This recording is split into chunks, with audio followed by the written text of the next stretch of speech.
Bonjour à tous, si vous êtes sur cette vidéo, c'est que vous allez faire une coloscopie et vous aimeriez savoir comment ça se passe et surtout ce que l'on doit manger pour faire le régime pendant 3 jours, le fameux régime avant la coloscopie. Donc, dans un premier temps, je vais vous expliquer ce que l'on doit manger en vous faisant des exemples concrets sur le coup que je vais cuisiner puisque je vais faire une coloscopie aussi. Donc, du coup, je vais en profiter pour vous montrer comment ça se déroule.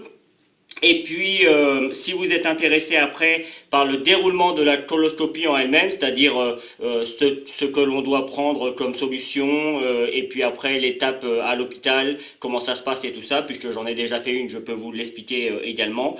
Ce sera à la fin de la vidéo. Comme ça, ceux qui veulent juste avoir les repas, ils pourront, ils seront pas obligés d'aller à la fin de la vidéo pour avoir ce qu'il faut. Donc, pour le matin. Alors, il est important le matin, vous pouvez consommer du café, du thé sucré ou non d'ailleurs. Ça peut être aussi du chocolat, ça marche aussi le chocolat, mais bon, si vous pouvez éviter le chocolat en poudre, c'est mieux. Et surtout sans lait. Il ne faut pas de lait pour le matin. Donc café ou thé, sucré ou non. Et sans lait, c'est important, il ne faut pas de lait. Vous pouvez manger du pain blanc, biscottes et surtout du beurre et du miel. Mais attention, alors pour le matin, il n'y a pas de problème. Le beurre sera cru. Mais par contre, pour les autres aliments, vous allez voir, il ne faut pas consommer de matière grasse cuite. Donc ça, c'est pour tous les matins. Donc je répète, café ou thé sucré ou non, sans lait, pain blanc, biscotte, enfin pain blanc ou biscotte, avec du beurre et du miel, et donc évitez de faire des grandes quantités quand même, mangez ce que vous avez besoin, mais le but c'est quand même malgré tout un régime. Alors là, le but de ce régime, c'est un régime sans résidus, ce qu'on appelle les résidus, c'est plutôt sans fibres en fait. Il faut pas de légumes, il faut pas, la viande rouge, vous allez voir, il faut l'éviter. Il faut les matières grasses, il ne faut pas les cuire non plus. Donc, ça fait quand même pas mal de choses à savoir. Donc moi, pour mon premier déjeuner, c'est-à-dire pour le midi, j'ai fait un petit thon vinaigrette, simplement une vinaigrette toute simple, hein, pas d'ajout particulier. Vous pouvez saler et poivrer, ça, il n'y a pas de problème. Des pommes de terre vapeur, j'ai fait après pour le plat principal. Pommes de terre vapeur qui doivent être faites, enfin vous devez les consommer juste quand elles ont fini de cuire. Il ne faut pas les cuire le matin et les consommer le soir. Il faut vraiment qu'elles soient... alors ne me demandez pas pourquoi sur le coup, mais par habitude, je sais que c'est souvent marqué sur les feuilles. Et il ne faut pas consommer les pommes de terre quand on les a cuites à la vapeur tardivement. Il faut les manger tout de suite. Donc vous préparez vos pommes de terre pour le midi et vous les mangez le midi. Et j'ai fait une escalope de dinde assez fine que j'ai fait griller avec un grill. Hein. Mais si vous le souhaitez, vous pouvez également le faire à la vapeur en même temps que les pommes de terre. Alors attention parce que l'escalope de dinde, là c'est le cuisinier qui parle, l'escalope de dinde cuit assez rapidement, beaucoup plus vite en tout cas que les pommes de terre. Donc mettez votre pomme de terre en premier et puis 10 minutes, 10-15 minutes avant la fin de cuisson, si votre viande n'est pas congelée, si elle est crue, 10-15 minutes avant la fin de cuisson, vous pouvez mettre votre viande et de cette manière, tout sera cuit en même temps. Et pour finir, je vais déguster un petit fromage, une tome de Savoie. Alors, il faut savoir qu'il faut éviter tous les fromages à pâte tendre. C'est plus facile à se rappeler, comme ça on évite de dire toutes les marques. Il faut privilégier tous les fromages à pâte dure. En tout cas, ceux que je vais vous donner, normalement, sont dans la liste. Et vous verrez, de toute façon, vous aurez une petite feuille quand vous aurez été chez votre gastro-entérologue pour la visite préliminaire. vous donnera le rendez-vous pour votre coloscopie, et en même temps vous aurez tout un chapitre, mais ça je vous l'expliquerai après, mais il faut savoir que dans tous les documents qu'il vous donne, il y a une petite feuille où il y a 3 menus différents pour chaque jour.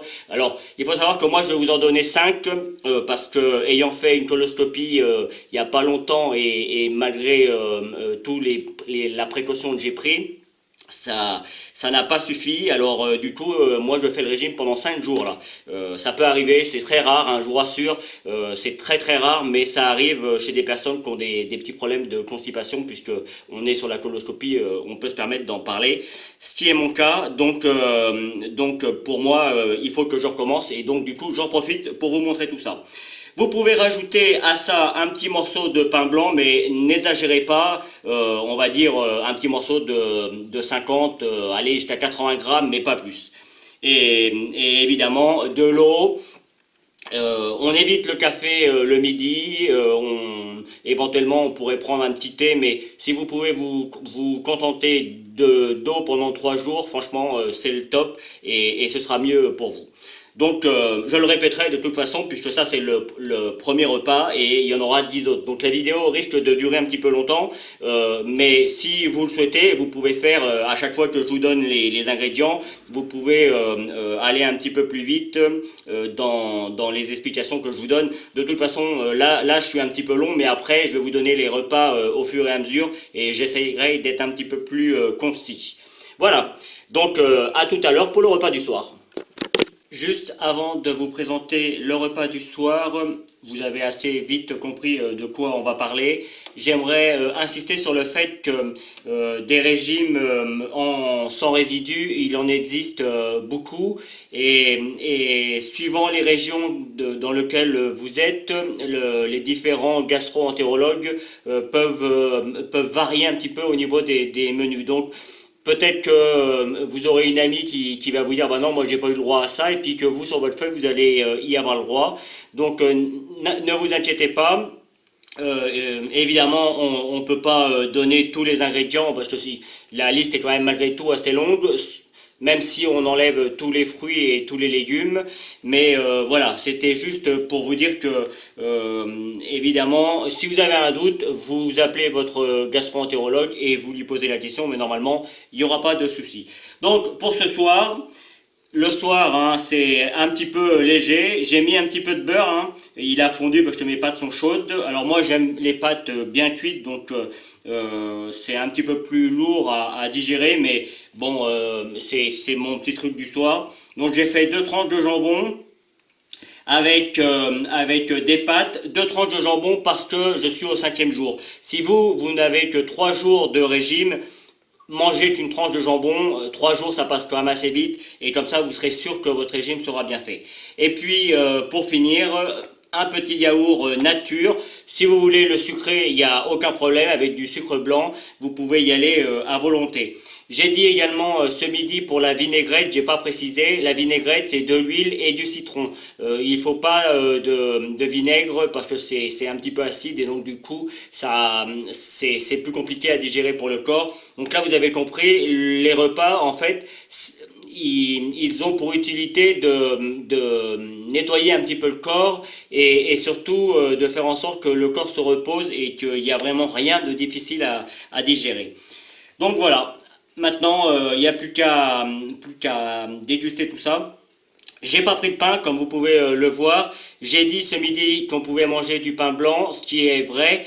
Il faut malgré tout que celui-ci soit plutôt rassis, et moi je vous conseille franchement, encore une fois, si vous n'avez que 3 jours, essayez de vous passer de pain blanc, préférez plutôt les biscottes, ou si vous aimez vraiment le pain blanc, dans ce cas-là, attendez, faites en sorte que votre pain soit un petit peu rassis d'une journée ou deux, et faites-le griller, et des petites quantités, hein, on n'exagère pas sur le coup avec le pain.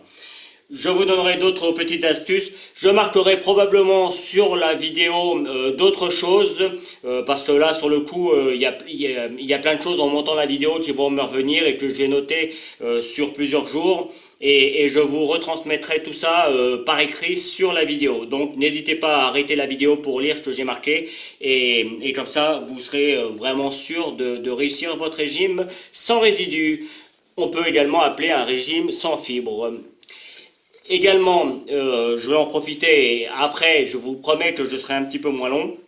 Également pour les fruits, je l'ai dit ce midi, normalement c'est sans légumes, ça c'est sûr, hein, aucun légume, on enlève tout. Les fruits en revanche, dans certaines régions, ils acceptent les pommes, les poires et je ne sais plus lequel, donc au minimum les pommes et les poires, sans les pépins évidemment, et cuites. Moi, je vous conseille une fois encore, pendant 3 jours, vous enlevez tous les légumes et tous les fruits, comme ça, vous êtes sûr de ne pas vous tromper. Idem pour les jus de fruits, vous avez le droit aux jus de fruits, mais évidemment, il faut qu'il n'y ait pas de pulpe dans le jus de fruits, donc c'est toujours un petit peu compliqué. Là encore, préférez la simplicité, éventuellement un petit peu de sirop avec de l'eau et ça marchera très bien. Vous aurez tout le temps après pour retrouver votre régime alimentaire classique et régulier que vous avez. Là, c'est vraiment important de le faire dans de bonnes conditions. Ça vous permettra de ne pas avoir à refaire la coloscopie quelques mois après la première parce que le régime aura été mal fait. Voilà, allez, c'est parti, à demain. Allez, on entame le deuxième jour. Alors comme d'habitude, ce matin, j'ai pris un chocolat avec de l'eau. Si vous voulez du lait, c'est pas très conseillé, mais prenez-le sans lactose. Il est plus facile à digérer. Mais ça, voyez-le avec votre gastro-entérologue lors de la visite, avant l'examen. Comme ça, lui, il vous orientera un petit peu mieux. Et donc voilà.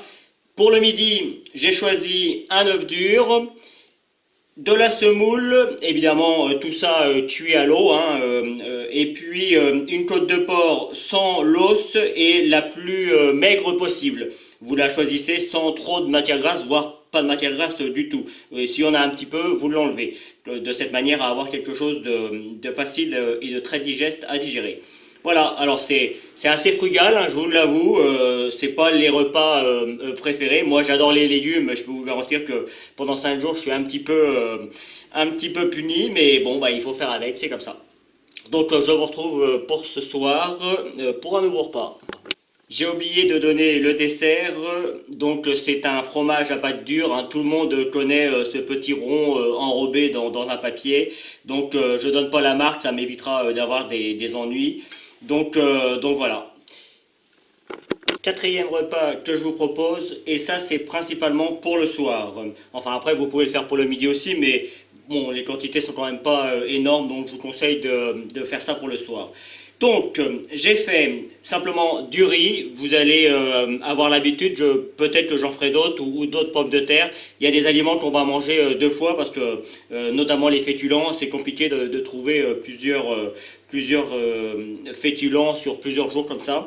Donc du riz blanc, c'est important, surtout pas du riz complet, du riz blanc que j'ai cuit à l'eau salée, hein, tout simplement. Du colin, du filet de colin, pareil, j'ai cuit à l'eau comme ce midi pour la viande de porc. Donc là, c'est du colin cuit à l'eau. Je me suis fait un petit plaisir avec mes 2 petites tartines de pain grillé. Le pain était rassis à la base et je les ai fait griller. J'ai 10 grammes de beurre, donc ça aussi c'est un petit plaisir, mais bon, comme on peut le constater, il n'y en a quand même pas énormément. Et puis, pour finir, on les voit ici.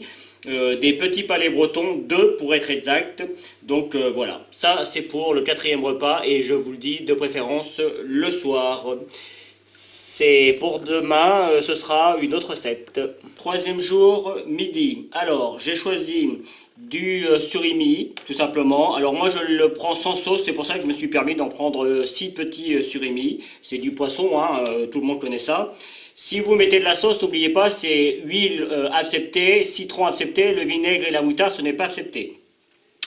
Pour le dîner, enfin pour le déjeuner, j'ai pris des spaghettis, hein, ça reste des pâtes mais je change un petit peu, et un steak haché. Alors moi je l'aime bien cuit, c'est pour ça que vous voyez là il est bien cuit, mais moi c'est comme ça que je l'aime le steak haché. J'aime pas le steak haché où il y a encore du sang, tout ça, mais vous pouvez le cuire comme vous le souhaitez. Attention toutefois, il faut quand même le cuire relativement bien, hein, le steak haché, c'est important. Et puis pour le dessert, j'ai pris des pâtes de fruits. Alors comme elles sont petites, j'en ai pris deux de façon à faire un petit dessert sympa. Avec ça, je vais accompagner simplement de l'eau avec un petit peu de sirop et ça ira très bien. Allez, pour la majorité d'entre vous, vous arrivez au sixième repas, donc ce sera le dernier si vous n'avez que 3 jours de régime. Alors j'insiste bien sur le fait que moi c'est vraiment un régime strict, hein. C'est-à-dire que je ne vais vraiment pas au-delà de ce qui est recommandé et je ne me fais pas de petits plaisirs, excepté mon pain grillé que je fais parce que je considère que voilà qu'il faut bien manger un petit peu quand même. Donc pour ce soir, jambon blanc, sans la couenne et en enlevant le maximum de matière grasse, c'est important. Il me restait des pâtes de ce midi, donc j'ai mélangé un œuf, un seul œuf, hein, avec mes pâtes et j'ai mis tout ça au four, surtout pas avec de la matière grasse ou quoi que ce soit, ce serait meilleur, hein, je vous l'avoue. C'est pas les meilleurs repas que je déguste, hein, c'est vrai, ça reste un régime hein, quand même. Donc, mais c'est bon quand même, hein. Un œuf avec des pâtes, je peux vous garantir que, bon, il y en aurait eu 2 ou 3 œufs, ça aurait été meilleur, mais un œuf avec des pâtes, c'est très bon, salé, poivré, enfin, surtout salé. Le poivre, on fait attention, on n'en met pas trop. Et puis, pour le dessert, 2 petits beurres.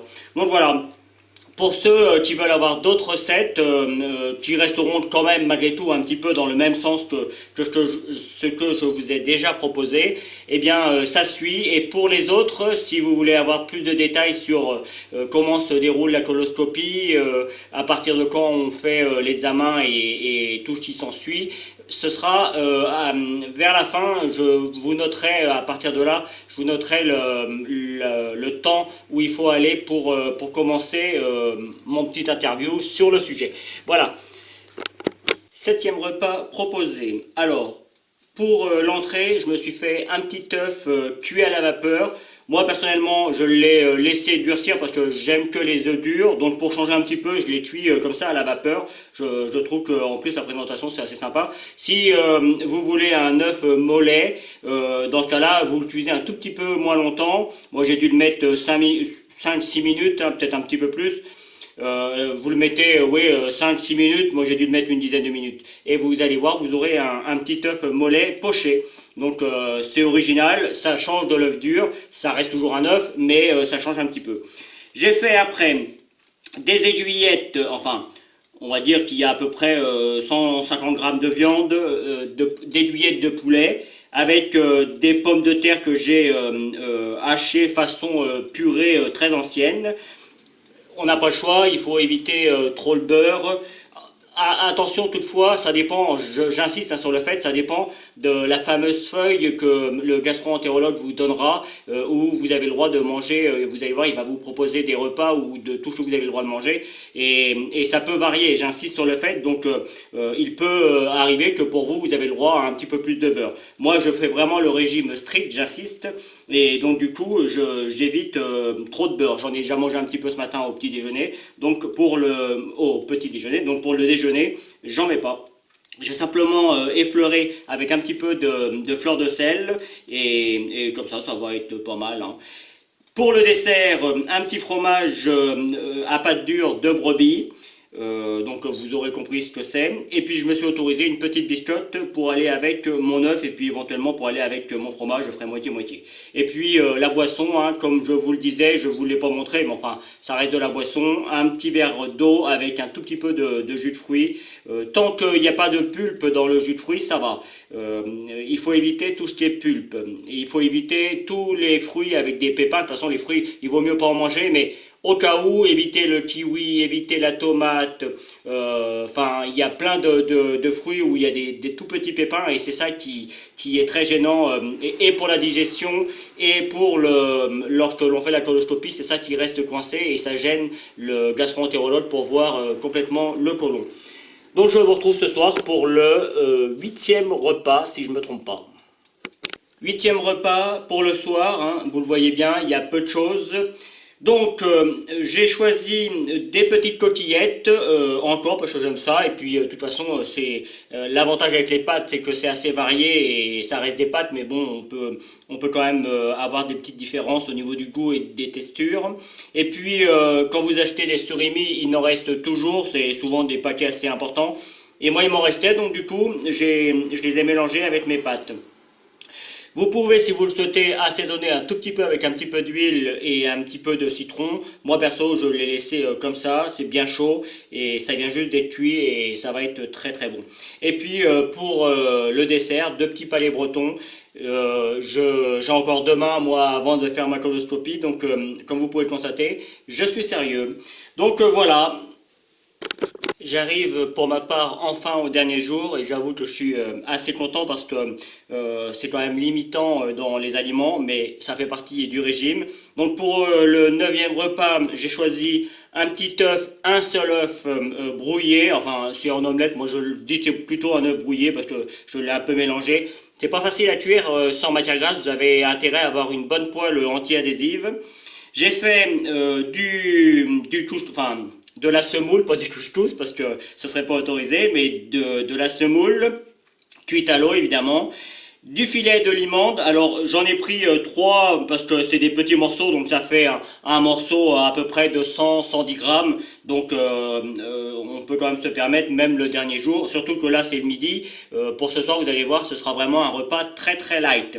Et puis j'ai pris évidemment un petit morceau de fromage, là sur le coup c'est de l'emmental, donc pareil là il y a à peu près, j'ai pas pesé mais je dirais qu'il y a à peu près 50 grammes quoi. Donc voilà.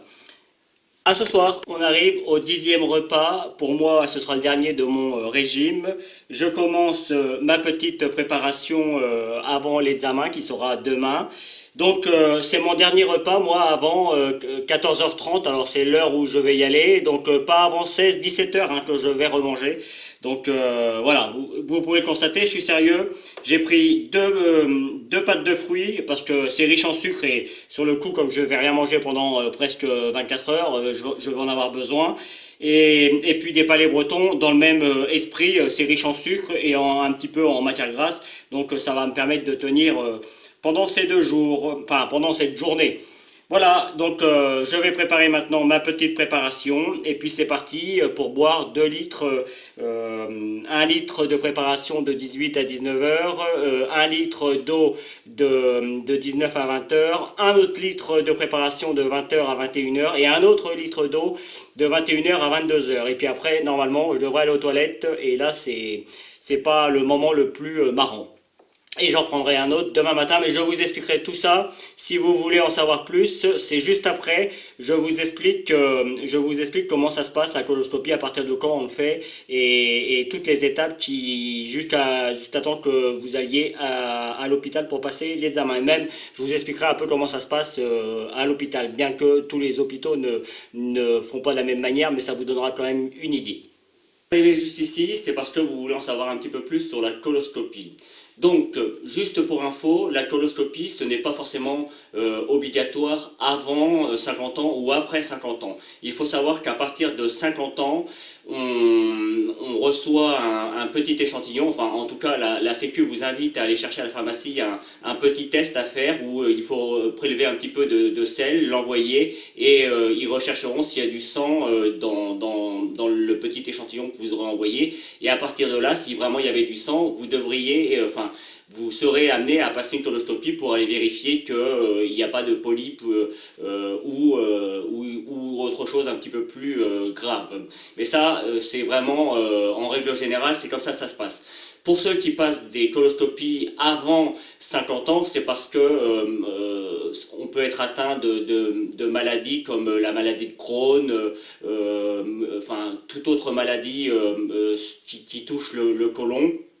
Donc si vous êtes concerné, c'est pour cette raison que vous allez passer une coloscopie. Pas forcément pour aller voir si vous avez des polypes ou quoi que ce soit, mais pour aller voir comment c'est à l'intérieur, pour diagnostiquer vraiment la maladie que vous avez. C'est la meilleure façon de faire. Donc voilà. Et il y a également, donc ça peut être, ce que je viens de dire, ça peut être, vous pouvez commencer à 15 ans, à 19 ans, à 20 ans, à 30 ans. Il n'y a pas de date pour les maladies qui touchent le côlon. La coloscopie peut être faite n'importe quand. Donc voilà. Il faut savoir aussi qu'on peut passer la coloscopie avant 50 ans, comme dans mon cas, si vous avez des frères et des sœurs qui sont plus âgés que vous, qui l'ont passé et à qui on a trouvé des polypes. Si vous en avez un et que les autres en ont pas, c'est pas très grave. Par contre, si vous en avez deux ou trois qui l'ont fait et que ils ont trouvé des polypes aux trois personnes, alors dans ce cas-là, il y a c'est ce qu'on appelle des antécédents familiaux et donc on n'attendra pas 50 ans pour faire l'examen, pour vérifier que vous avez des polypes. On le fera directement, comme moi c'est mon cas. J'avais trois de mes sœurs qui l'ont fait et aux trois on a trouvé des polypes. Donc du coup, mon médecin a dit, comme j'avais des problèmes de ventre au niveau du côlon et des intestins, on ne prend pas de risque et on passe la coloscopie. C'est mon cas, j'ai 47 ans et c'est pour ça que je l'ai passé. Il faut savoir que ma petite sœur l'a fait également et pour elle, ils n'ont rien trouvé. Moi, en l'occurrence, ils m'en ont trouvé un, mais je vous expliquerai ça un petit peu plus tard. Donc voilà, ça c'était pour en gros les cas dans lesquels on passe la coloscopie.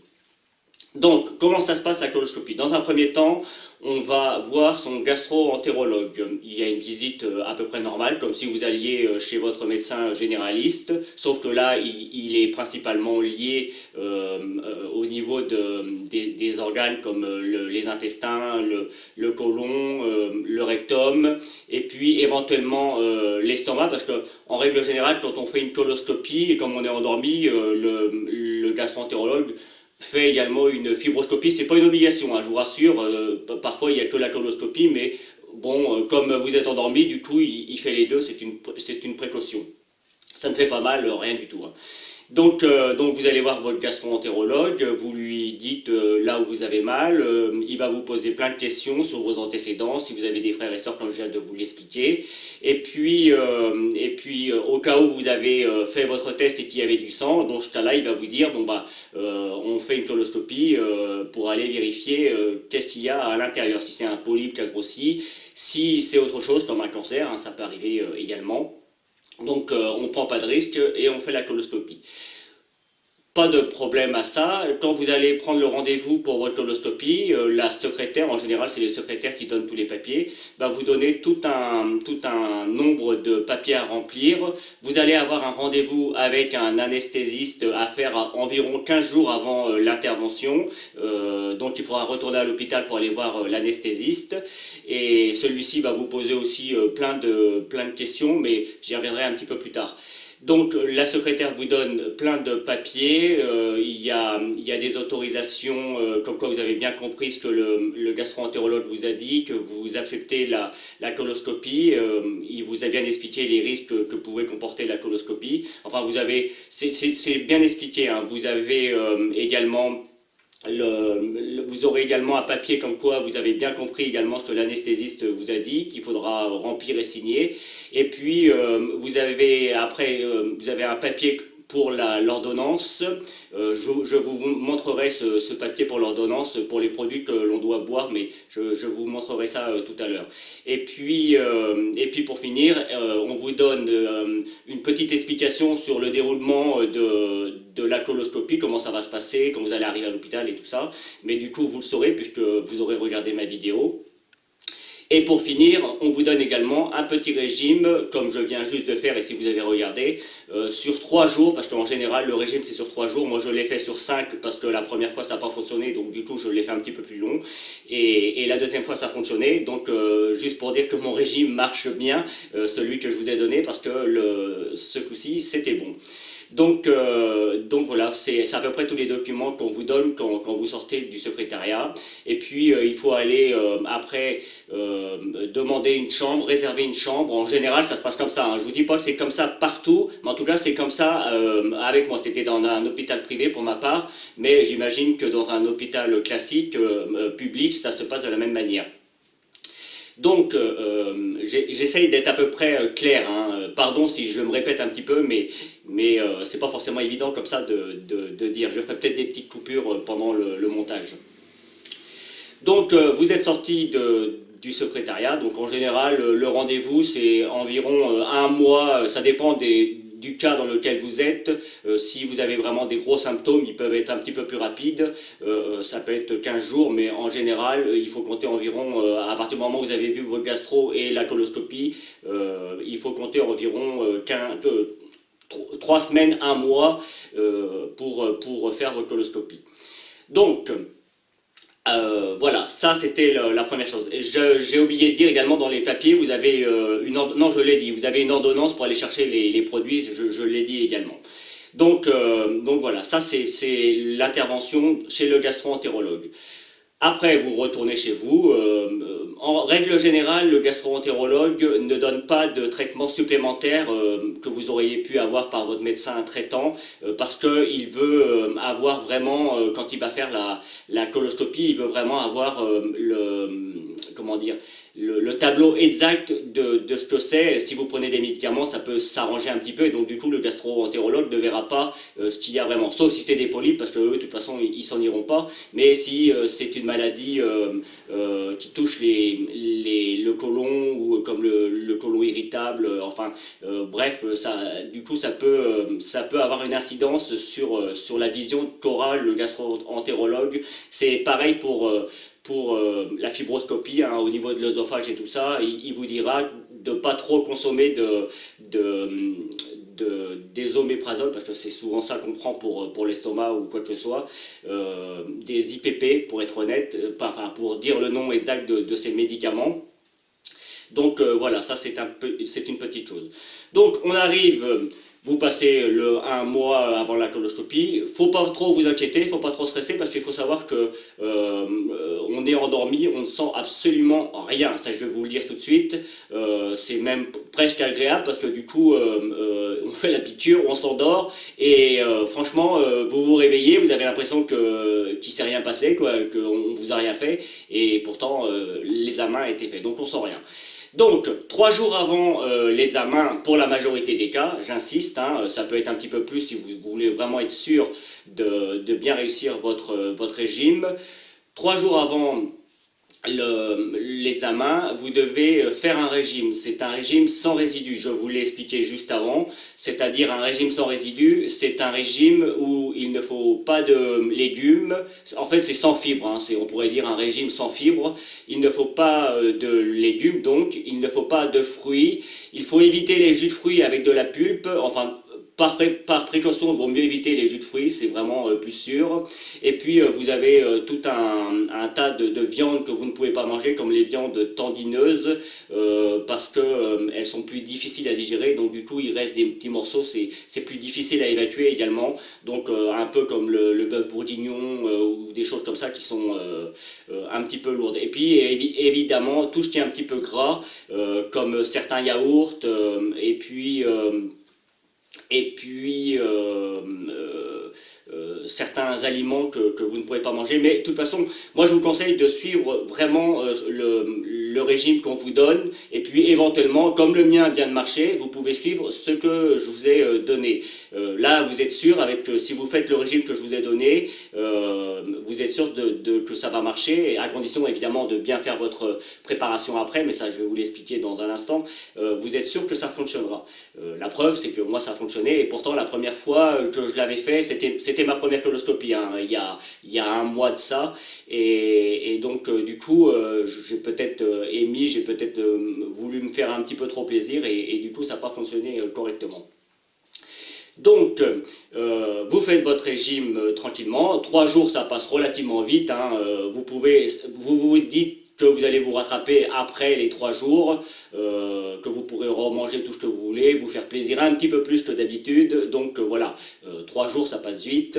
On essaye d'être le plus calme possible. On ne s'inquiète pas pendant ces 3 jours. On essaye de bien dormir, c'est important, de bien boire, c'est important également. Attention toutefois, pendant les 3 jours, on boit de l'eau principalement, éventuellement du sirop, puisque dans le sirop il n'y a pas de pulpe, hein, c'est que du sucre avec un petit peu de fruits, mais enfin c'est souvent des extraits de fruits, donc du coup il n'y a pas de risque. Donc ça on peut boire du thé, on peut boire des tisanes, on peut boire un petit peu de café. Il faut éviter le lait, sauf le lait d'amandes ou des choses comme ça. Mais moi, je vous conseille franchement d'éviter le lait, comme ça, c'est plus sûr. Il faut savoir également, je le dis aussi, et pour être précis, qu'il y a plusieurs régimes, ça dépend du gastro-entérologue. Il y a des gastro-entérologues qui vont vous donner un régime strict, ce qui était mon cas, c'est ce que je vous ai proposé moi comme régime, c'est vraiment quelque chose de très strict, hein, où on a quasiment le droit à rien.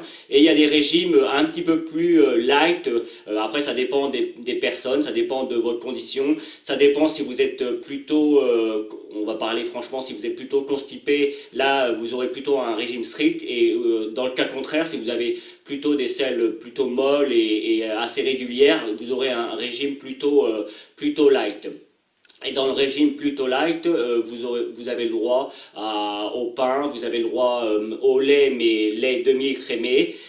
Donc voilà. Suivez, j'insiste quand même, malgré tout ce que je vous donne, suivez quand même les indications que vous donne votre médecin, la petite liste qu'il va vous donner de ce que vous avez le droit de manger et de ce que vous n'avez pas le droit. C'est votre médecin qui vous le donne, donc faites-lui confiance et suivez ce qu'il vous donne. Donc ça c'est pour les 3 jours. Arrivé au 3e jour, moi personnellement, la veille de l'examen, le soir, vous allez pouvoir le voir si vous avez regardé la vidéo avant, j'ai quasiment rien mangé pour être sûr que, enfin j'ai rien mangé, j'ai mangé deux pâtes de fruits et 2 biscuits c'est pas des petits beurres mais des palais bretons, 2 palais bretons. Donc vous voyez, c'était light hein, quand même. Je me suis fait plaisir sur le coup en ayant des choses sucrées pour pouvoir tenir le coup, parce que moi mon rendez-vous, j'ai fait ma préparation le soir à partir de 18 h et mon rendez-vous était à 15 h le lendemain. Et j'ai été pris, je suis passé sur la table comme dirait l'autre, il était vers 16 h, donc ça fait quand même un long moment sans manger, donc il fallait quand même que j'ai un petit peu de sucre pour éviter de tomber dans les pommes, c'est mieux, surtout que quand on arrive au moment de l'examen, il y a toujours un petit peu de stress qui augmente, donc forcément ce manque un petit peu de sucre.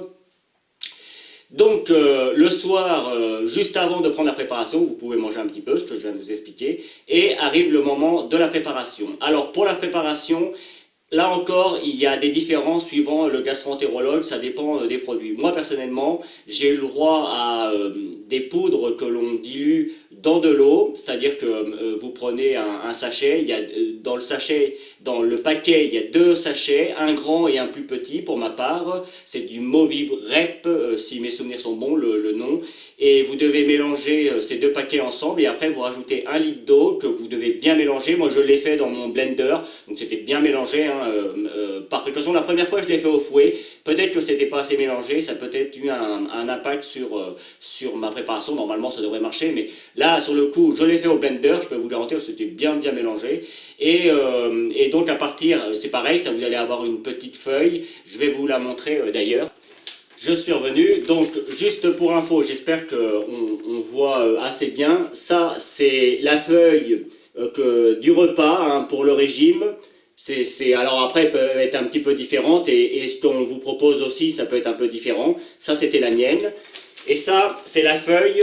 Alors déjà, ça c'est l'ordonnance pour aller chercher le produit à la pharmacie, parce que je ne vous l'ai pas dit, mais il faut quand même aller chercher, vous pouvez le faire à partir du moment où vous sortez de chez votre gastro, parce que ça se gère très bien, c'est des poudres, donc vous pouvez les garder 1 mois sans problème. Et en dessous, vous voyez, je ne sais pas si on voit bien sur la caméra, mais vous voyez, il y a des heures de marqué où il faut prendre les produits et où il faut prendre l'eau. Donc moi, c'était marqué la veille de l'examen en soir, entre 18 h et 19 h, boire 1 litre de Moviprep, voilà, je vous l'ai dit. Donc c'est la préparation que je viens de vous expliquer. Après, vous buvez tout ça. Alors le produit Moviprep, ça a un goût de citron, c'est un petit peu sucré, c'est pas très bon, mais le premier litre en général se passe très bien. Le premier et le deuxième, ça va à peu près, mais le dernier, il est un petit peu plus difficile, mais je vais vous l'expliquer dans un instant. Donc entre 18 h 19 h, 1 litre de Moviprep, 19 h 20 h, 1 litre d'eau, donc on boit 1 litre d'eau après le litre de Moviprep, ça fait 2 litres déjà. Entre 20 h et 21 h, on boit 1 litre de Moviprep à nouveau, donc on refait une préparation. Et entre 21 h et 22 h, on reboit 1 litre d'eau. Donc ça en général, pour la veille, c'est à peu près toujours pareil, hein. au niveau des heures, je veux dire. Puisque moi j'ai eu l'occasion de faire le matin et le soir, donc pour le matin c'était les mêmes heures pour la veille. Par contre ça change un petit peu au niveau du matin, mais je vais vous l'expliquer aussi. Donc on boit ces 4 litres de préparation et vous allez voir, vous allez commencer à ressentir des petits gargouillis dans le ventre et à partir d'un moment vous allez être obligé d'aller aux toilettes parce que ça va presser. Restez chez vous, hein, c'est important, n'allez pas après ça, n'allez pas faire des courses ou aller voir quelqu'un parce que je peux vous garantir que quand ça sort, ça sort. Hein. Donc vous restez chez vous bien tranquillement, pas trop loin des toilettes et puis moi ce que je vous conseille c'est quand vous commencez à avoir un petit peu mal au ventre, vous allez vous asseoir sur les toilettes et puis vous attendez que ça arrive, comme ça c'est plus sûr, vous prévoyez un petit bouquin ou alors votre téléphone, hein, c'est pas très bien les téléphones aux toilettes, mais bon, pour cette occasion ça peut servir parce qu'une fois qu'on y est ça peut durer un petit moment. Donc voilà, donc je vais passer un petit peu l'étape, à partir du moment où le produit commence à faire effet, eh bien c'est le lavage, hein, c'est fait pour ça, il faut qu'il ne reste rien dans le côlon, donc c'est parti pour un grand nettoyage, donc ça peut durer, là encore ça peut durer plus ou moins longtemps, suivant si vous êtes très encombré au niveau du côlon, ou si vous faites partie des gens où tout s'écoule bien comme il faut, et donc du coup il reste peu de sel dans le côlon, donc ça peut s'évacuer très vite, comme ça peut être un petit peu plus long. Pour ma part ça a été un petit peu plus long. À partir du moment où je me suis assis sur les toilettes le soir, il faut compter environ au minimum 1 heure, hein. Mais je sais que ma soeur l'a fait et elle a été un petit peu plus rapide. Donc encore une fois, mais elle avait un produit différent. Je vous l'ai dit, moi là c'est des poudres. Parfois on a des produits, je crois que ma soeur c'était du gel et puis après elle devait boire de l'eau et puis parfois on a des médicaments. Ça change un petit peu, mais le principe reste le même. On finit aux toilettes et on se vide. Et là, sur le coup, il faut, on s'allie un petit peu tout, hein, je vous le dis franchement. De toute façon, si vous êtes là pour regarder, vous savez si vous attend. Donc, il faut se laisser aller et il faut tout vider le maximum. Il faut qu'il reste rien dans le côlon. Donc je vous passe à peu près 1 heure aux toilettes, ça c'est pas très grave. C'est pas très agréable parce que du coup c'est comme si vous aviez la diarrhée, hein, c'est le but. Et donc à peu près au bout d'1 heure ça se finit, vous sentez que vous n'avez plus rien. Vous pouvez arrêter, si jamais vous avez encore envie, vous pouvez y retourner après regarder un film ou quoi que ce soit. En général on dort pas très bien. Donc, si, comme moi, vous faites pour l'après-midi, pour le rendez-vous de l'après-midi, quand vous allez vous lever le matin, vous n'aurez pas le droit au petit déjeuner et vous devrez commencer à nouveau une préparation de Movie Prep entre 8 h et 9 h du matin. Donc là, ça c'est dur parce que pas de déjeuner et vous devez boire quelque chose de citronné, un peu sucré.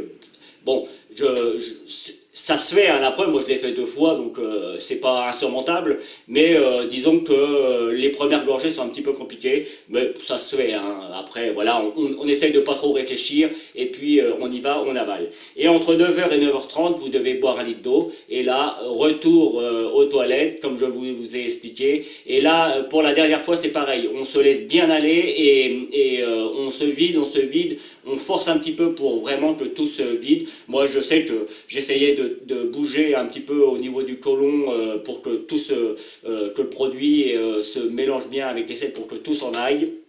Donc ça a marché parce que du coup j'ai pas eu besoin, enfin je ne dois pas refaire de coloscopie avant 5 ans, donc j'étais assez content, hein. Le mois dernier ça n'avait pas fonctionné, j'avais été sans doute un petit peu moins vigilant.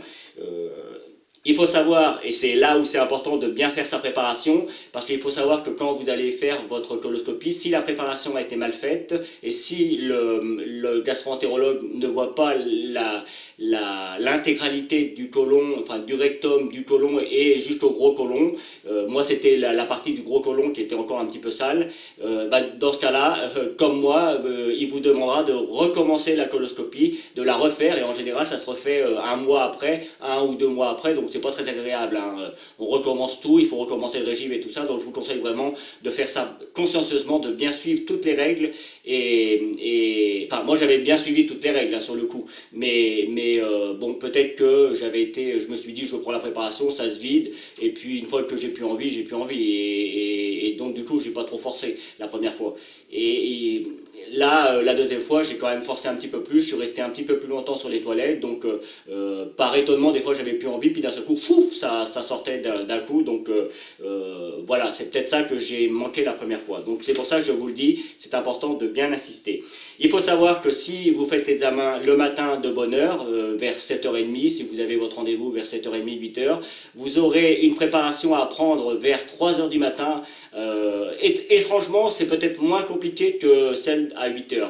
Mais il faudra prendre votre préparation à 3h du matin, 1 litre d'eau à 4h, et puis pareil, vous allez vous vider jusqu'à 6h et tout ça. Donc évidemment, ce sera marqué sur votre feuille, mais avant l'intervention, avant d'aller à l'hôpital privé ou public, suivant ce que vous allez aller, ils vont vous demander de prendre une douche, hein. Bon, c'est marqué sur le truc, même à l'hôpital, en général, ils vous demandent si vous l'avez fait. Moi, ça me paraît toujours assez ahurissant comme question, parce que ça me paraît évident, surtout quand on s'est vidé toute la nuit, on va pas s'en aller comme ça sans avoir pris de douche. Mais bon, ils vous le demandent, ça fait partie du protocole, donc vous répondez que vous avez pris votre douche. Ils vont vous poser la question si vous êtes bien à jeun, si vous avez des piercings. Ça, c'est quand vous arrivez à l'hôpital, hein. Du coup, on va y être, puisque vous êtes parti pour l'hôpital, vous avez bien fait votre lavement. Donc, quand vous allez arriver à l'hôpital, je viens de vous l'expliquer, on va vous amener dans une chambre. Alors ça, c'est mon expérience. Ça peut varier suivant les établissements, hein, j'insiste. Mais en règle générale, je pense que les protocoles sont à peu près partout pareils. N'hésitez pas à venir me le dire si vous avez passé votre coloscopie et que c'était un petit peu différent pour vous. Parce que moi, ça me servira. Parce que du coup, à partir du moment où on commence à passer des coloscopies, après, on en passe tous les 5 ans ou tous les 3 ans, suivant ce que l'on trouve. Donc, moi, c'était mes premières, là, mais ce ne sera pas mes dernières. Donc, vous arrivez à l'hôpital. Une infirmière va vous prendre en charge, elle va vous amener dans une chambre, c'est à partir de là qu'elle va vous poser toutes les questions avec son ordinateur. C'est pour ça que je vous dis que c'est un protocole, parce que tout est inscrit sur l'ordinateur, si vous avez bien fait votre régime. Elle va vous poser la question de savoir comment le liquide était à la fin de votre préparation, s'il restait encore des résidus de sel, s'il était liquide, si le liquide était clair ou s'il était marron, enfin toutes sortes de questions pour savoir si la préparation était bien faite. Et puis après, elle va vous demander si vous avez pris votre douche, comme je vous disais à l'instant, si vous avez des bijoux, si vous aviez Il faut savoir que en général, on vous demande, pour tout le monde d'ailleurs, mais c'est peut-être plus vrai pour les femmes, de ne pas se maquiller, de ne pas se parfumer. Il faut éviter tous les piercings et tout ça, donc c'est mieux de l'enlever avant d'aller à l'hôpital.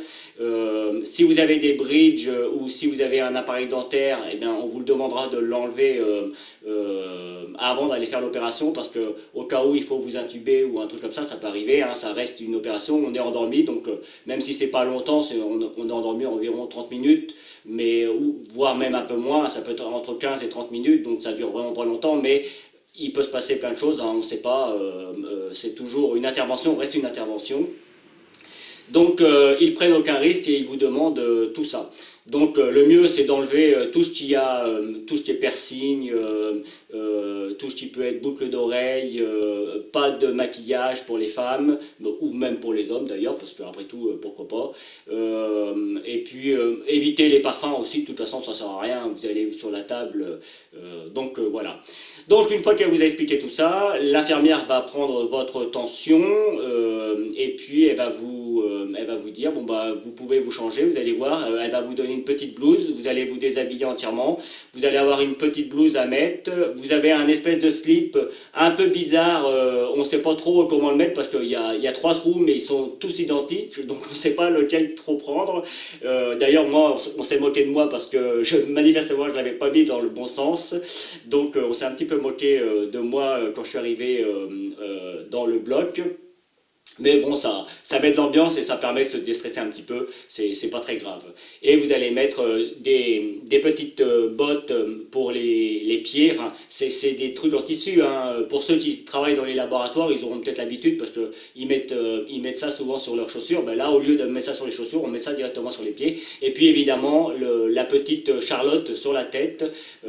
Donc tout ça, c'est très classique quand on va dans une salle d'opération. Enfin, je dis une salle d'opération, c'est pas vraiment une salle d'opération, mais disons que c'est un endroit qui est quand même propre, où il n'y a pas de microbes ni rien, donc il faut que ça le reste, donc voilà, c'est pour ça. Donc, une fois que vous êtes habillé, après vous allez attendre un petit peu, et puis il y a quelqu'un qui va venir vous chercher, un brancardier qui va venir vous chercher, on va vous mettre une petite couverture pour vous amener jusqu'à la salle. Une fois qu'on arrive à la salle, on vous remet sur un lit qui vous servira, ce sera enfin c'est pas un lit, c'est un brancard, hein, qui servira pour l'intervention. Donc vous allez y rester pendant toute l'intervention. Et puis avant de rentrer dans le bloc, et ça encore c'est comme ça que ça se passe dans l'établissement où je suis, mais peut-être qu'il y a des différences, peut-être que l'anesthésiste fera la préparation dans le bloc, hein. Moi en tout cas il l'a fait à l'extérieur du bloc, pareil, l'anesthésiste recommence à vous poser à peu près les mêmes questions que l'infirmière, notamment si vous avez des allergies. Normalement il vous a posé ces questions quand vous avez été le voir avant, mais il faut savoir qu'en général l'anesthésiste qu'on va voir avant, c'est pas forcément celui qu'on aura quand on fait l'examen, mais bon, ils sont renseignés, évidemment, il y a tout un dossier qui nous suit, donc ils savent à qui ils ont affaire, il n'y a pas à s'inquiéter, ce sont des professionnels, ils savent ce qu'ils font. Donc il va vous poser toutes sortes de questions, si vous avez des allergies, si vous avez déjà été endormi, enfin bref, vous répondez à toutes les questions qu'il vous pose, et il va vous poser un petit cathéter, c'est un petit peu compliqué à dire.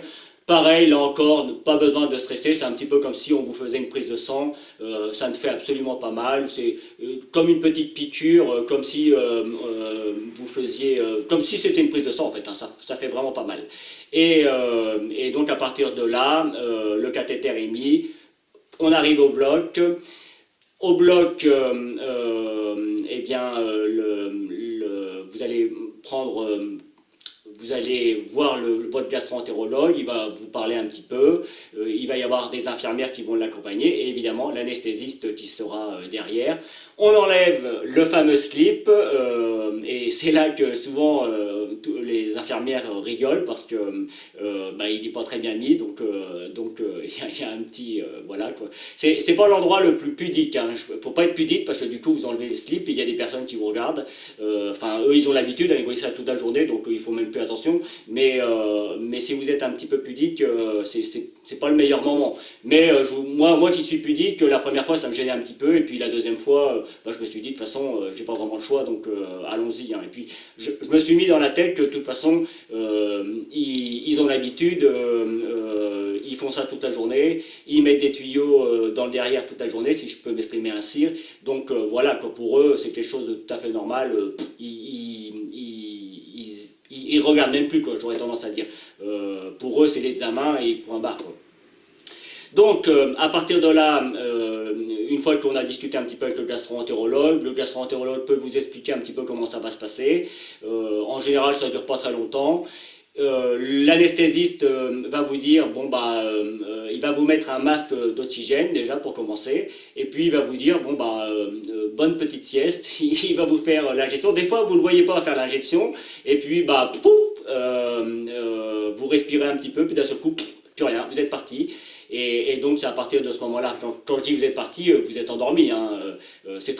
Moi personnellement j'ai trouvé ça très agréable, hein. Les deux fois, la première fois peut-être un petit peu plus que la deuxième, parce que je me suis senti partir et c'était assez agréable, j'avoue j'ai trouvé ça assez agréable. La deuxième fois, l'anesthésiste m'a mis le produit mais sans que je le voie, donc du coup je suis parti mais sans trop m'en rendre compte, donc c'était un peu différent, mais en tout cas, une chose est sûre, on ne sent absolument rien, on ne voit rien, on n'entend rien, donc c'est assez pratique pour ça.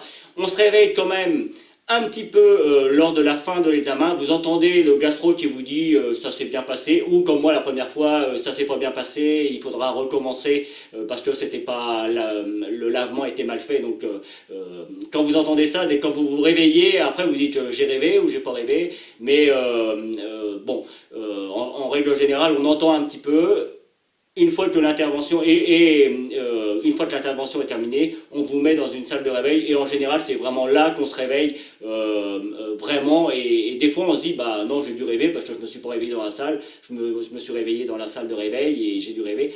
Moi j'avais entendu la première fois dans le blog qu'il fallait que je le refasse, mais franchement je me suis réveillé après dans la salle de réveil et j'étais vraiment pas sûr. Donc après bah, j'ai compris que si j'avais bien entendu, que j'avais pas rêvé. Donc il fallait que je le refasse.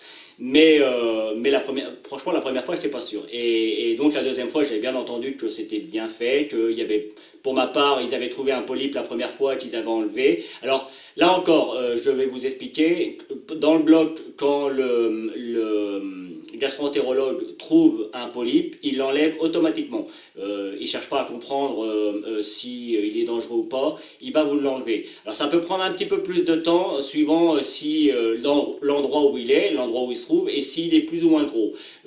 Donc c'est pour ça que l'intervention, le fait d'être endormi, ça peut être un petit peu plus longtemps, 15 minutes, 30 minutes, peut-être un peu plus, si il y a beaucoup de polypes, hein, ça peut arriver. Parfois, moi j'en ai eu qu'un, mais je sais qu'il y a une de mes sœurs qui en avait trois, donc ça peut varier. Et puis, il y a aussi le cas où si vous avez quelque chose de très gros, un très gros polype, il peut arriver que le gastro-entérologue le laisse et vous opère après parce qu'il est trop gros, donc il y a besoin d'une opération pour aller l'enlever. Mais ça, je vous le dis franchement, ça arrive assez rarement. Si vous êtes pris en charge assez vite et assez rapidement, normalement, il n'y a pas ce genre de risque, c'est très peu fréquent, mais je le dis parce que c'est normal, ça fait partie des choses qui peuvent arriver. De toute façon, c'est marqué, vous allez voir, quand vous allez lire la petite liste que vous donne le gastro-entérologue, ce que je vous expliquais tout à l'heure, il y a un petit document qui vous dit que vous pouvez rester à l'hôpital pendant la nuit, enfin une nuit, au cas où le gastro-entérologue est amené à enlever un gros polype, parce que du coup ça va saigner un petit peu plus et ils ne veulent pas prendre de risque d'une hémorragie ou quoi que ce soit, donc vous restez un petit peu plus à l'hôpital. Mais quand vraiment c'est un très gros ou qu'il y a un risque de cancer ou quoi que ce soit, dans ce cas-là, là le gastro-entérologue fait son travail, il enlève les plus petits, il laisse le gros et après vous devez refaire une opération pour l'enlever et puis si c'est un cancer, il y aura d'autres choses à faire. Mais là dans mon cas, on parle plutôt du polype, des choses assez classiques. Je ne vais pas parler de cancer parce que j'y connais absolument rien, c'est pas mon travail. Ça, ce sera au gastro-entérologue de vous l'expliquer et à votre cancérologue de vous l'expliquer si c'est votre cas. Mais moi, en tout cas, je n'y connais rien. Donc, j'essaie juste de vous expliquer comment se passe une coloscopie. Et ça fait partie, en l'occurrence, des choses qui peuvent arriver. C'est pour ça qu'on fait une coloscopie, hein. De toute façon, à la base, c'est pour aller voir s'il y a des polypes. Et il faut savoir qu'un polype, ça peut se transformer en cancer. C'est pour ça qu'il vaut mieux les enlever le plus tôt possible. Et c'est pour ça que s'il y a des risques, comme moi, avec plusieurs personnes dans la famille, de le faire le plus tôt possible pour justement les enlever avant qu'ils se transforment en cancer. Il faut savoir, avant que je revienne sur le réveil, il faut savoir qu'il y a plusieurs sortes de polypes. Alors là, c'est pareil, je ne vais pas rentrer dans le détail parce que je ne suis pas un grand connaisseur, il vaut mieux demander conseil à votre gastro-entérologue, mais je sais qu'il en existe plusieurs, il y en a qui sont complètement bénins, c'est ce qui était mon cas, moi, le premier qu'ils ont enlevé, il était complètement bénin, le gastro-entérologue m'a dit qu'il ne fallait même pas s'en occuper, donc il était vraiment bénin. Il y en a d'autres qui sont un petit peu plus embêtants, et puis il y a ceux qui on est sûr, si on les laisse sur 5 ou 10 ans, ils finiront par se transformer en cancer. Mais il faut savoir que de toute façon, à chaque fois que votre gastro-entérologue enlève un polype, il est analysé automatiquement. Il y a une biopsie de fait et ils vont aller voir si c'est quelque chose de dangereux ou si il y a un risque par la suite de développer, ou s'il y aurait eu un risque de développer par la suite un cancer si vous l'aviez laissé. Et au cas où, si c'est des polypes un petit peu plus dangereux, vos coloscopies qui normalement sont faites tous les 5 ans, enfin, sont refaites tous les 5 ans pour vérifier qu'il n'y a pas d'autres polypes. Si on vous enlève des polypes un petit peu dangereux, qui font partie de la catégorie des plus dangereux, alors dans ce cas-là, les coloscopies peuvent être faites tous les 3 ans ou tous les 2 ans pour éviter justement ce fameux risque que le polype, pardon, je commence à perdre un petit peu le fil, que le polype ne se transforme en cancer. Il faut savoir qu'en règle générale, entre le moment où le polype se forme et le moment où il se transforme en cancer, il faut plusieurs années. Je ne vous donnerai pas le nombre d'années parce qu'il peut arriver également que ça peut être des polypes qui se transforment très vite. Donc ça, c'est pas à moi de vous en parler. Mais en règle générale, ça demande beaucoup de temps. C'est pour ça que vous voyez là, on m'en a enlevé un, mais pourtant j'ai une coloscopie que dans 5 ans parce qu'on sait en règle générale que il y a peu de risques que ça se développe en cancer entre 0 et 5 ans. Donc c'est tous les 5 ans et dans ce cas-là, à partir de là, on peut, sauf malchance, qu'il y ait quelque chose qui se développe très vite. Hein, ça arrive parfois, des cancers fulgurants. C'est très rare, je vous rassure, j'y connais pas grand-chose, mais pour avoir quelques exemples, je sais que c'est très très très rare. Donc ne vous inquiétez pas sur ce sujet-là. Donc je reviens sur le réveil. Donc on se réveille dans la salle, on est un petit peu vaseux au départ, on nous laisse une petite demi-heure pour récupérer et au bout d'une demi-heure, le brancardier revient vous chercher et vous ramène dans votre chambre. Là, il va vous laisser environ 10-15 minutes et puis avant de remanger, parce qu'on vous propose à manger, mais avant de remanger, on vous demande si vous avez eu des gaz et si vous avez pété, hein, pour parler simplement. Et si vous n'avez pas pété, on ne vous redonne pas à manger. Il faut enlever les gaz parce qu'il faut savoir que quand on fait une coloscopie, le gastro-entérologue, en même temps que le tuyau, injecte un petit peu d'air dans le côlon pour dilater un petit peu le côlon et pour mieux voir ce qui se passe. Donc du coup, vous allez être très ballonné après, ça je vais vous l'expliquer après, mais c'est pour ça qu'on vous demande d'avoir des gaz pour être sûr que tout revient normalement, que tout s'évacue bien, enfin que tous les gaz s'évacuent bien. Et à partir du moment où vous avez pété 2-3 fois, dans ce cas-là, on vous donne un petit déjeuner, hein, même que ce soit le midi ou le soir, c'est toujours pareil, enfin le midi ou l'après-midi, enfin le matin pour être exact ou l'après-midi, c'est toujours pareil, c'est un café ou un chocolat avec un petit morceau de pain, un petit peu de beurre, un petit peu de confiture. Donc moi, ce que je vous conseille, sans exagérer, c'est d'amener quelques biscuits parce que franchement, ça fait pas beaucoup et si vous n'avez pas mangé comme moi depuis la veille, si vous avez quelques biscuits en plus, c'est pas mal. Surtout qu'à partir du moment où l'intervention est terminée, de toute façon, vous avez le droit de remanger. Remanger tranquillement, il ne faut pas exagérer, parce que du coup, ça fait quand même presque 24 heures que vous n'avez rien mangé, ou un petit peu moins, mais il ne faut pas non plus redonner trop à votre estomac d'un seul coup, parce que sinon, vous risquez d'être malade. Donc on y va tranquillement, mais voilà, 2-3 biscuits en plus, c'est pas ça qui va vous rendre malade.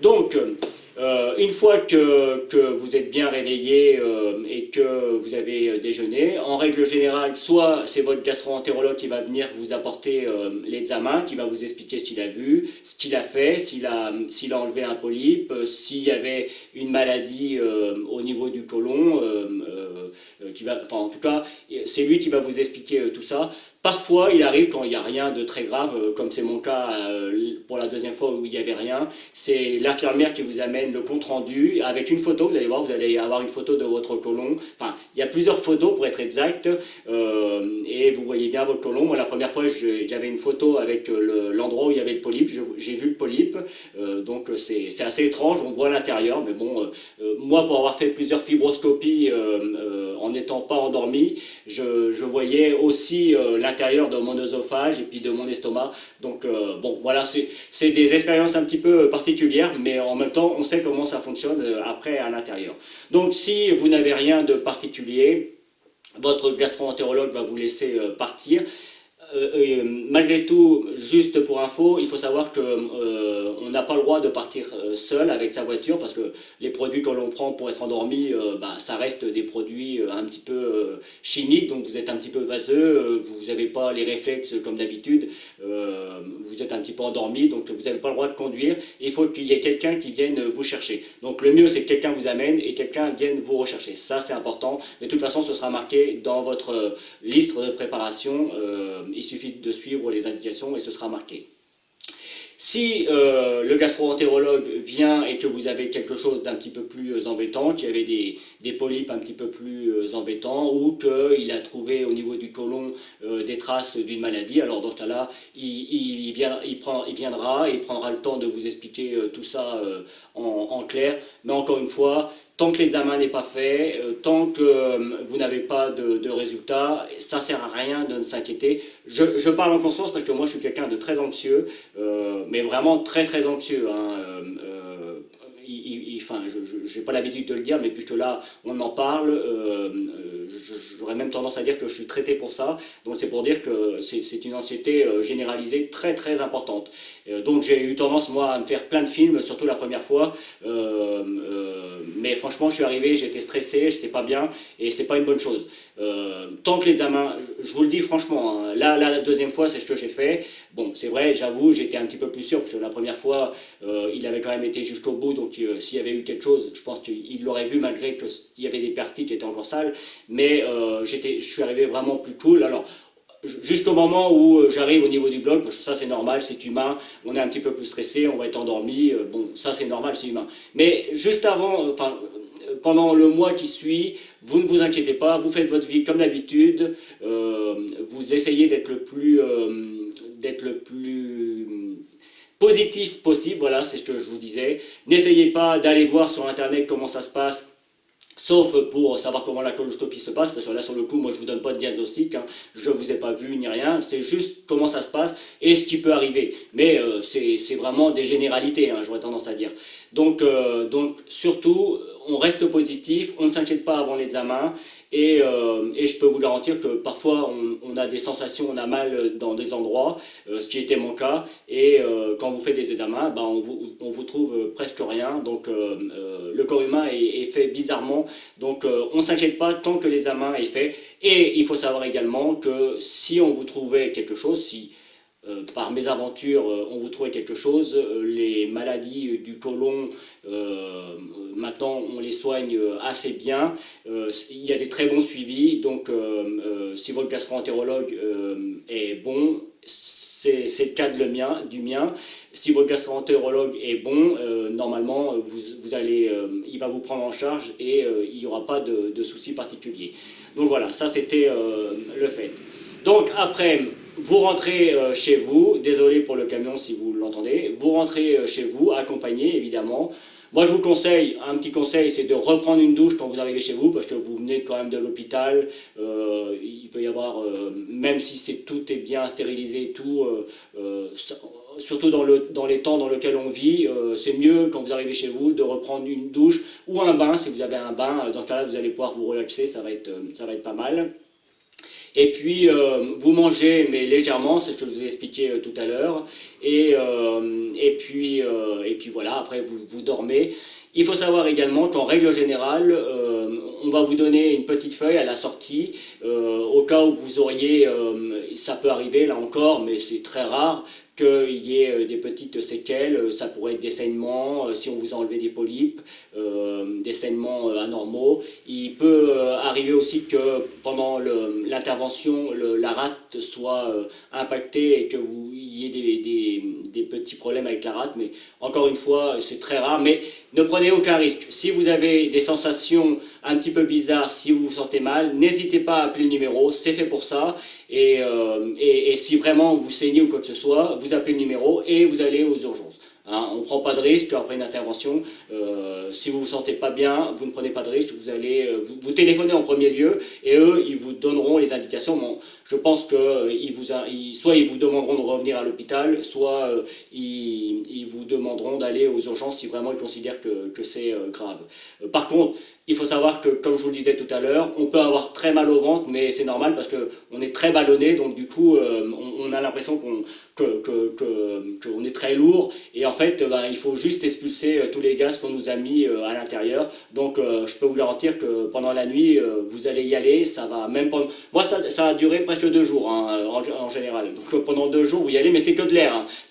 Ça sent rien, enfin moi je vis tout seul donc sur le coup je suis plutôt tranquille, mais ça sent absolument rien, c'est vraiment que de l'air. De toute façon vous êtes vidé complètement, donc c'est vraiment que de l'air, et n'hésitez pas, même si c'est des grosses choses, si vous avez un conjoint ou des enfants, vous leur expliquez la situation, hein. Ne restez pas à avoir mal, n'hésitez pas à vous lâcher quand vous sentez que ça va bien, vous lâchez, et vous allez voir au bout d'une journée ou deux, ça va s'arranger et votre ventre va revenir à peu près normal. Il faut savoir aussi que comme on s'est nettoyé complètement, vous allez certainement pas aller aux toilettes, en tout cas pas normalement aux toilettes pendant 2-3 jours, le temps que vous remangiez à nouveau normalement et que le transit se refasse à peu près normalement, voire normalement au bout d'une semaine, hein. Au bout de quelques jours ça revient classiquement.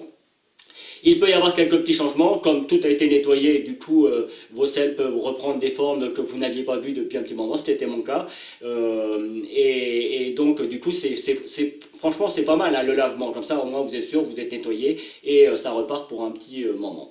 Donc voilà, j'ai essayé d'être le plus précis possible, ça a pris...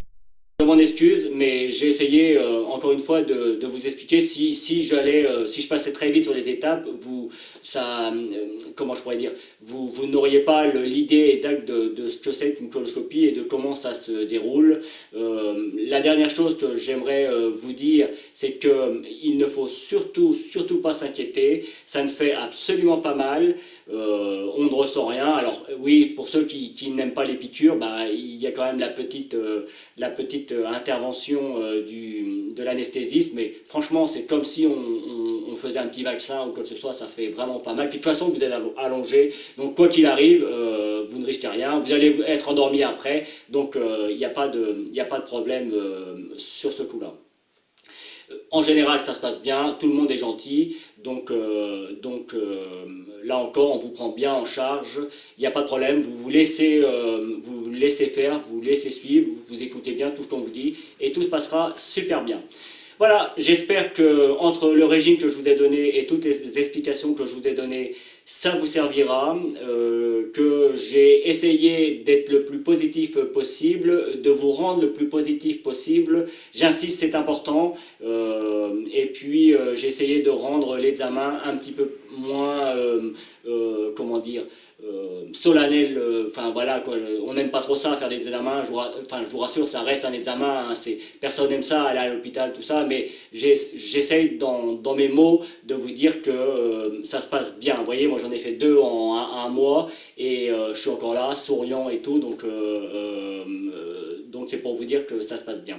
Et j'ai fait aussi, dans les 2 mois qui ont suivi, une fibroscopie sans être endormi, et là je vous garantis que c'est autre chose. Si vous pouvez faire la fibroscopie en même temps que la coloscopie, si vous en avez besoin, c'est très bien parce que vous ne sentirez absolument rien. Je vous le conseille. Si vous devez faire une fibroscopie, mais ce sera peut-être un sujet si vous me le demandez, je pourrais vous expliquer aussi comment ça se passe une fibroscopie quand vous n'êtes pas endormi. N'hésitez pas à me le demander si vous voulez que je fasse une vidéo là-dessus, je le ferai avec plaisir. C'est moins marrant. Franchement, là sur le coup, il faut avoir les nerfs un petit peu plus solides parce que la fibroscopie sans être endormi, c'est vraiment moins marrant, mais c'est un autre sujet. Donc voilà, j'espère que j'ai pu vous aider, que j'ai pu vous rassurer aussi un petit peu.